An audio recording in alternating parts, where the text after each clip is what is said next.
Parsons in for Bruce. Old Dominion comes into this Saturday's game against Marshall as heavy underdogs. The Thundering Herd, a 17.5-point favorites to beat the Monarchs. Marshall, the clear-cut pick to win Conference USA. ODU is coming off of a 41-28 loss to Middle Tennessee last Friday night. Taylor Heineke was sacked 6 times in the game.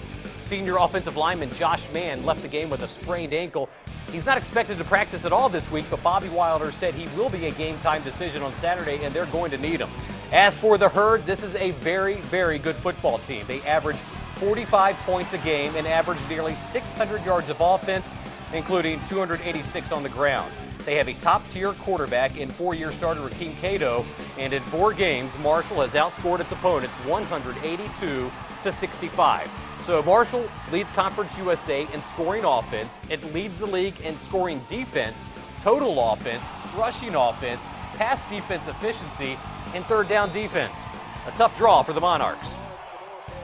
Yeah, Marshall's clearly the most complete team that we've ever played. They excel in all 3 phases. 600 yards of offense. They're holding people at 250 yards. They haven't allowed a touchdown in the first half in 4 games this year, and then they're excellent on special teams. So they're clearly the best team we played. I can see why a lot of people have picked them to go undefeated this year and participate in one of the major bowl games, and it's going to take a major effort for us to beat them Saturday. And Marshall's going to be well rested as well. They were off last week. And while ODU appears overmatched on paper, with Taylor Heineke taking snaps, you've got to expect the Monarchs to score some points. After some turnovers and falling behind 24-0 to Middle Tennessee, Heineke in the offense settled down, and he threw for 362 yards and 4 touchdowns.